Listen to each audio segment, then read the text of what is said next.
sahne faoliyatiga aylantirilgan inqilob. Abdurahimjon Abdurashid. 11-bob. Har qaysi ellardagi da'vo sepida ko'rilayotgan real ahvollar. Eskartish. Birinchi, O'rta Osiyodagi Uyg'urlarning 25 yili qanday jarayonlarni besib o'tdi? Bu qismni oldingi birinchi bo'limda o'qib bo'lgan edik. Ikkinchi, Turkiyadagi Uyg'urlarning 25 yili qanday jarayonlarni besib o'tdi? Buni birinchi bo'limda o'qib bo'lgan edik. Üçüncü, Saudiya Arabistondagi Uyg'urlar. Saudiya Arabistonning mukammal diktatorlik siyosiy tuzumida fuqarolarning siyosiy, ijtimoiy jihatdan tashkilotga uyushish, guruh shakllantirish, ya'ni xuddi Xitoyning kommunist tuzumidagi cheklamaga o'xshashla qattiq cheklangan ham diniy jinoyatlardan hisoblanadi. Saudiyaning davlat qonuni Ahkami şariati İslam, yani İslam şariat kanunu deb atildigan bo'lg'achqa, u davlatning qonuniga siyosiy xiloflik qilgan kishi Allohning diniga qarshi gunoh qilgan bo'lib jazoga tortiladi. Jinoyatchiga beriladigan jazo turlari ichida qamoq jazosiga yondab sanoqli tayoq jazosi beriladi.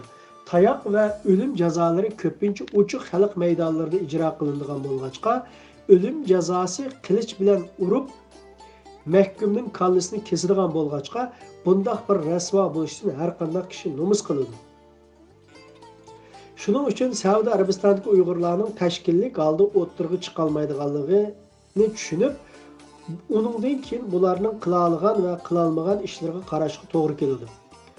Saudiyadagi Uyg'urlar o'tgan asrning keyingi yarmida, ya'ni Saudiyaning sirtida albatta, Sharq Turkiston da'vosi uchun moddiy ma'naviy jihatdan sanab tugatkisiz to'plarni qo'shdi. Agar Saudiya Arabistonning Uyg'ur bo'lmagan taqdirda da'voning bugungi ahvolidanmi so'z echish mumkin bo'lmaydi. Saudiyadagi Uyg'urlar faqat shu davlatning ichida vatan qutqizish tashkilotini qurib chiqa olmadi. Bu ularning qila olmagan va qila olmaydigan ishi edi. Ammo da'voning ulini qurdi, yiltizni sug'ardi, to'mirga qon beg'ishladi. Günümüzge kadar vatan sırtındaki dini saharimiz yanılı şulardan maddi manevi yardım edip ciddi ihtiyaçlarını qamdab kelayotidir. Keyingi 15 yılın mabeynida Xitoy Saudiyaga turkumlab jasus halchilarni yerleştirdi. Ko'lda suv qurimoqcha kupda suv tugamas degan tadbir bo'yicha Saudiyadagi moddiy manbani taltukis yo'qotish uchun minglarcha tuzak kurdu. Lekin Allah'ın iltifatı bilen Uygur'un kölü susuz kalmadı.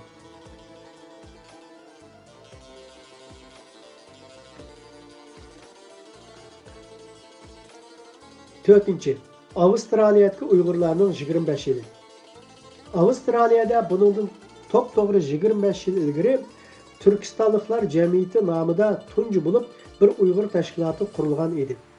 Tashkilotning qurg'uchi raisi Ahmad Egambardi apandim shu yili dekabr oyida Istanbulda chaqirilgan tunji navbatlik Xalqaro Sharq Turkiston, ya'ni Uyg'uriston Milliy qurultayining raisi bo'lib saylangan va 2004-yil aprelgacha, ya'ni Milliy qurultay tarqalib Dunyo Uyg'ur qurultayi qurilguncha chaqirilgan milliy qurultaylarda bosh maslahatchilik ve siyasi maslahatchilar komitetining raisi qatorliq vazifalarni davomlashtirgan edi. Avustraliyada Uyg'urlarning ko'p bo'lishi Sharq Turkistonlik guruhlarning o'zlarini farqlantirib turishi bilan quyuq o'mlik shakllanmaganidekla kishi soniga va iqtisodiy imkoniyatlarga nisbatan aytganda faxrlangidek ahvol bo'lmadi. Aralab namoyish qilish, Rabia xonimni to'plashib qarshi olish qatorliq ommaviy faoliyatni hisobga olmaganda vatan millat uchun tashkillanish, tashkilotni rivojlantirish ishlari tashlanib qolgan vaziyatda. 5. Kanadadagi Uyg'urlar. Kanada Uyg'urlar ko'p o'ltiraqlashgan g'arb davlatlarining biri hisoblanadi. Kanadada Uyg'urlarning tashkillanishi 2000-yillardan boshlangan bo'lib, iqtidorli siyosiy faoliyatchilarimiz sonining oz, imkoniyatlarining cheklik bo'lishiga qaramay, qisqa vaqt ichida Sharq Turkiston davosini Uyghur-Xitoy masalasini Kanada davlatlik o'rinlargacha yetkazdi. 2006 yillardan e'tiboran Kanadadagi siyosiy faoliyatchilar orasida fikr, ko'z qarash masalasi kelib chiqishi bilan tashkilotning rivojlanishida, da'voning kuchlanishida ilgirlash bo'lmadi. Avstraliyadagiga to'liq o'xshab qolmasmi, lekin odam sonining ko'p bo'lishi, iqtisodiy imkoniyatlarning bir qadar afzalligi, iqtidorli ziyoli, o'qimishli kishilarning yetarli bo'lishi bilan bir vaqtda passiv nabob vaziyatning davomlashib kelayotganligi haqiqatan o'kindirguchi ahvoldir.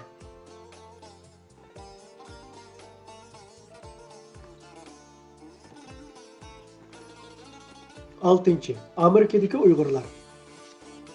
Uyg'urlarning Amerikaga qadam bosgan davrini ikki bosqichga ayirib tushunishga to'g'ri keladi. Birinchi bosqich 1960-yillari Amerika ovozi radiosi xizmatchi bo'lib ishlagan Uyg'urlardan G'ulomidin Paxta apandim qatorliq bir qancha kishi bo'lib, bir yoqdan kundalik mehnat qilgach, bir yoqdan shu chog'dagi sharoit va imkoniyat doirasida vatan millatga bog'langan sevgi va aqidalarini ifodalab kelgan.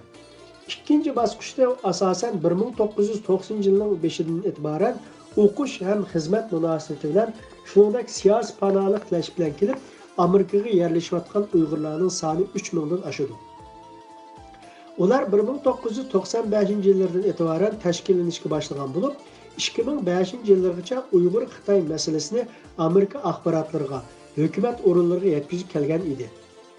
2005 yildan e'tiboran Sharq Turkiston ve Uyghur Kişilik Hukuk Davası Rabia Qadir Xonimga markazlashib, Amerikadagi da'vogar Uyg'urlarning ve tashkilotning mas'uliyati yangiladi. Shuni ochiq aytish lozimki, Amerikaga to'plashgan Uyg'urlarning mutlaq ko'pinchisi o'zlarining shaxsiy ishlari bilan mashg'ul. Vatan sirtidagi doktor, olim, atalmış ziyolilarning hammasini yig'ib kelsa, son jihatdan Amerikadagilar besib tushadi. Lekin dunyoning boshqa joylaridagiga o'xshashla Amerikadagi diplomliklardanmi millatning ro'yi qolmadi. Vatan millatning qayg'usi Amerikada bir qancha odamning ishi bo'lib kelmoqda. Dastlabida shundoq boshlangan. Oradan 20 necha yil o'tibmi tashkiliy jihatdan rivojlanish yo'q. Kishilarda siyosiy qiziqlik yo'q. Vatan millat uchun yeb ichilgan ijtimoiy so'rinlari ko'rkamlashdi, xolos. 7. Yevropadagi Uyg'urlar. Yevropadagi Uyg'urlarning tashkillanishi dastlabki Germaniyadan boshlangan.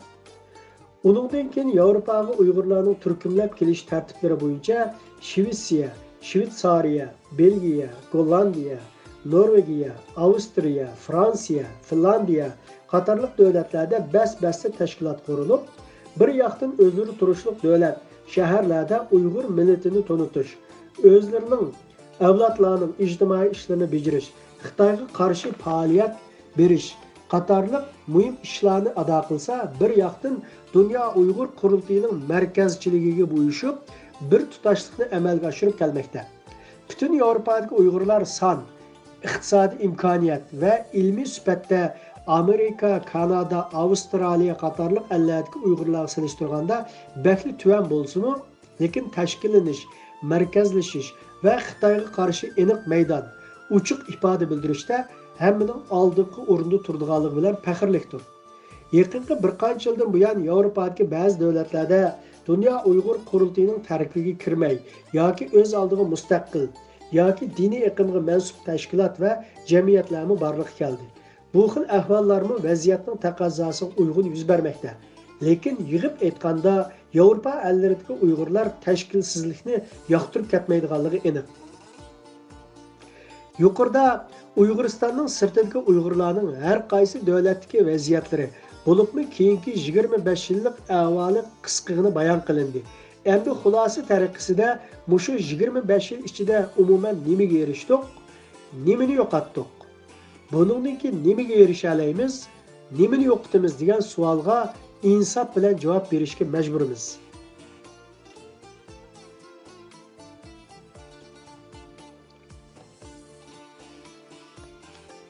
Oldingi bablarda aytib o'tilgandek, O'rta Osiyo va Qozog'iston, ya'ni Yatsu shahar viloyatlaridan boshlangan Uyg'urlarning mustaqillik irodasi, uzun yillik mushaqqatlarni xatar, agir to'qaylikni besib kelib, Germaniya markazlik holda 2004 yildan e'tiboran tarixdan yig'ilgan savoq tajribalarni bir chetga tashlab o'tib, Xitoydan avtonomiya talab qilgan yumshoq kuch shakliga aylandi.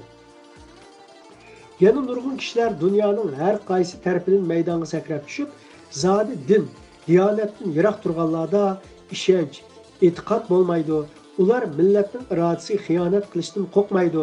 Shunga iymoni mustahkam, aqidasi durust kishilar vatan mustaqillik davosining mas'uliyatini ustiga olish kerak degandek niyat maqsad bilan Istanbulni markaz qilgan holda tashkillanib, kengayib, keyinchi quyuq diniy tus olgan. Din davosi qiladigan, millatga diniy savod so'zlab beradigan, shundaqli davo ichidagi bir tarmoq iqimga aylanib qoldi. Ham diniy targ'ibot bilan shug'ullanadigan yumshoq kuch holiga keldi. Ular vatan davosi qilayotganda ko'rilsa-mu, Turkiya hukumatining qizil siziqi ichiga yig'inchoqlanib, hatto Turkiyaning tashqi siyosatidami kun tartibga kelolmaydigan, ichki siyosat, partiyaviy raqobatlarda kuzur qiladigan, Xitoy bilan bo'ladigan ba'zi bir to'xtamlarda qisman tilga ilinib, kuzur qiladigan bir chambar ichiga ilindi. Vatanning mustaqilligi uchun siyosiy nazariy jihatdan yetakchilik qilish saviyasiga kelolmadi. Vatanning mustaqilligini, millatning ozodligini orzu qiladigan va shu maqsadda harakat qilishni o'ylaydigan vatan sirtidagi barliq Uyg'urlar agar yuqoridagi ikki cho'ng tashkilotga uyushdi va yoki uyushidi deb qarasak, dal mushu do'qmushda yo'qotgan narsamiz bilan do'qishib qolamiz. Ya'ni mazkur ikki markaziy tashkilot vatanning mustaqilligi uchun siyosiy tashkiliy jihatdan yetakchilik qila olmaydiganligi, bulutsiz osmonni paqirab turgan quyoshdanmi ro'shan ko'rinib turibdi. Mushu yerda aslab o'tadigan ikki hodisa bo'lib, ba'zi ahvolni pokitlik tushunishga yordami bo'ladi.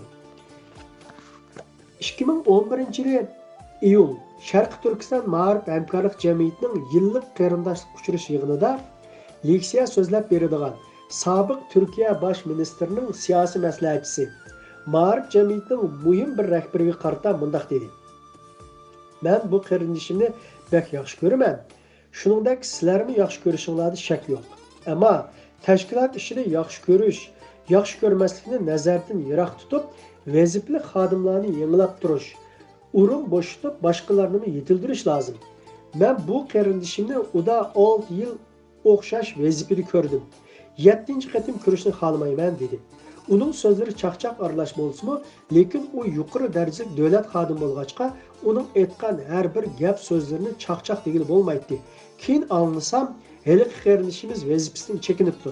Aslida u diplom egasi bo'lib, bilim saviyasi, fikr tafakkuri, sinoqdan o'tgan, davarimiz, tashkilotimiz ehtiyojli kishi edi. Biroq yuqori o'rindan kelganlar yuzdan yuzga biz seni xohlamaymiz devatsa, chekinmay nima amal? Yana bir hodismi shunga o'xshab ketadi.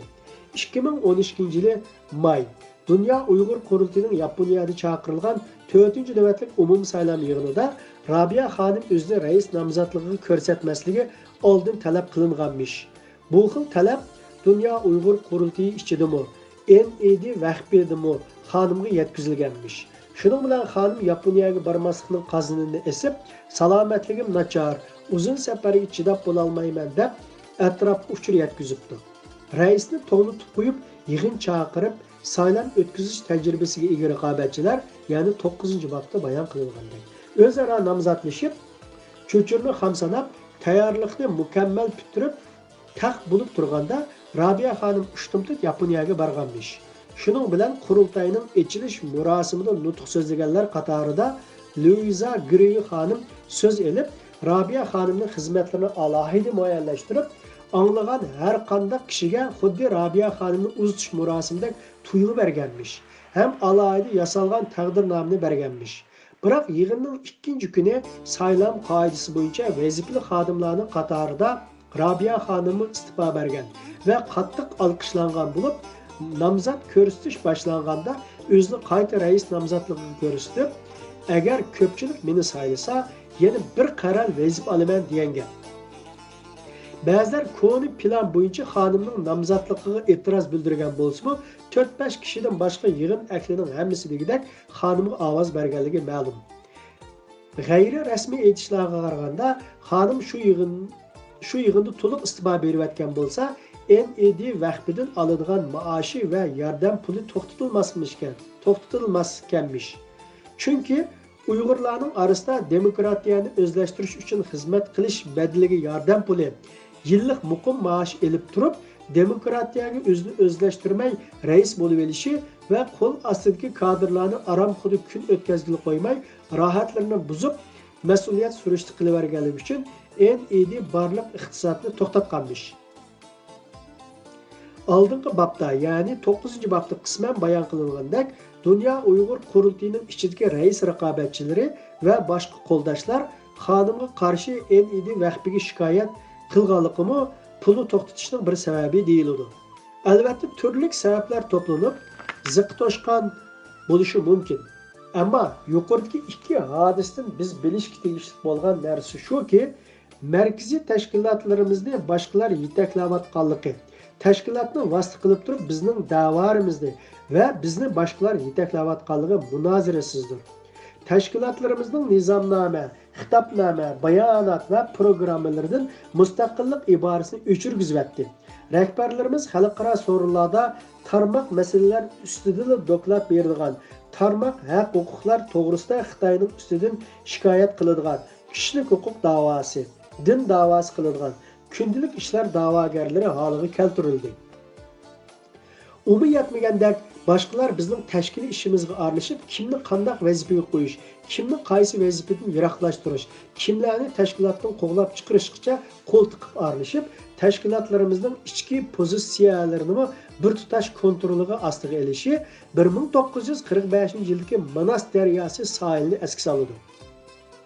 Ya'ni tashkilotlarimiz va da'vogarlarimiz ideyada, mavqeda mustaqillikdan yiroq turgandaklar o'zlari ham mustaqil emasligi, boshqalarning kontrolligi bilan menayotganligi yana bir cho'ng fojiadir. Alloh yo'lida jihad qilamiz davolgan g'azotchi guruhlarmi kimlarning amri ostida qancha minglagan o'g'illarimizni harom o'limga tutib berayotganligi ham 20 yildan oshqili turdi.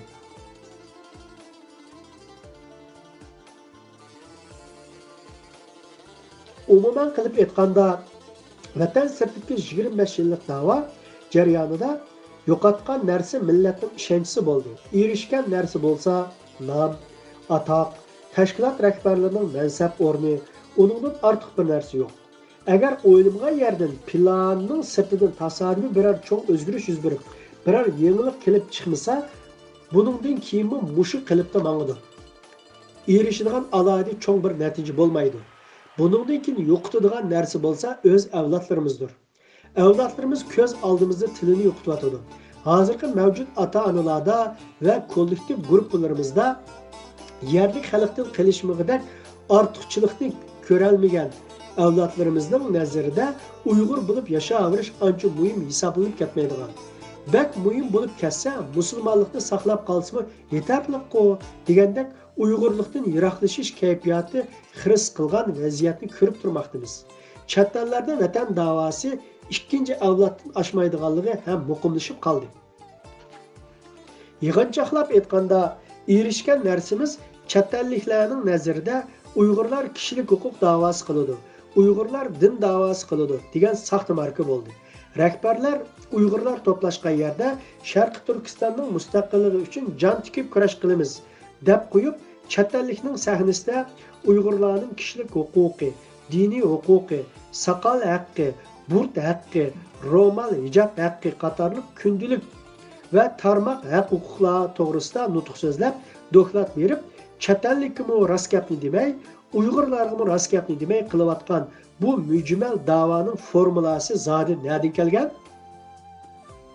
Faqat layoqatsizlikdan, ishning yo'lini bilmaganlikdan, da'vo bilan shaxsiy hayotini yug'urib, bir gavda qilayotganlikdan kelib chiqqan, aniqsiz, tutumsiz da'vo xarakteriga yot kishilik mijozlarning inkosidir xolos. Da'vogarlarning kayfiyatlaridan qaragandimi, ular millatning, vatanning da'vosini qilayotgandek emas, balki da'vo bilan to'ylashib, da'vo bilan o'ylik o'choqlik bo'lib ketgandek ko'rinadi. araga ish biladigan yoki sadoqatman birlari kirmoqchi bo'lib qolsa, xuddi da'vogarlarning oilasini buzib qo'ydigandek, xotin bolalarini tortib olishga xiris qilayotgandek andisha qilishidi. G'azab, g'urur, kundashligi qaynab oshidi. Shunga o'zlari haqlab nikohlab elib olgan xotinini, jafosini, qiyinchiligini tortib qurib chiqqan umrlik bu oilani boshqa hech kimga tutqizmay o'zlarining amriga chinab qo'yadi va ko'madigan go'rni qizib, kipallikini pichib qo'yadi. Shuning uchun chorak asrni orqada tashlagan bu da'vo ilmiy asos tiklay olmadi. Zamonga, makonga munosib kasb ahli yetishtir olmadi. Mustaqillik davosini tilga olmay, uning o'rniga tanlab olgan kishilik huquq davosi, din davosi qilish orqali qo'lga keltirgan natijani dangsab ko'rib beqishdimmi? Chorak asrlik da'vo vatan ichiga nisbatan bir tal qilni yetkiganchilik manfaat yetkazolmadi. Hozir vatan ichidagi xalqimiz saqal burt, ro'mol, hijab tilla emas, o'zlarining ismlaridan cheklanadigan jazoga duch keldi. Shuni unutmaslik lozimki, vatan sirtidagi da'vogarlar vatan millat uchun qilib beradigan bir ish bor. U bo'lsa-mu, Uyg'urlar bilan Xitoylar birga yashay olmaydi. Bu ikki millatning o'zaro dushmanlashmay, rayon tinchligida birga turish uchun o'tirni davlat chegarasi bilan ayirib, har qaysi o'z territoriyasida o'zlarini idora qilib yashash lozim. Biri yana birisiga hukmronlik qilgan muddatda tuzumning qanday o'zgarishdan qat'iy nazar tinchlik amalga oshmaydi degan tushuncha va taklifni dunyo allariga yetkazishdir. Uningdan boshqa har qanday so'z ibora, siyosiy tasavvurlar reallikka uyg'un kelmaydi va saxtikorlik qilib dunyo ahlini oldiganlik bo'ladi. Oxirgi hisobda. Davomi bor.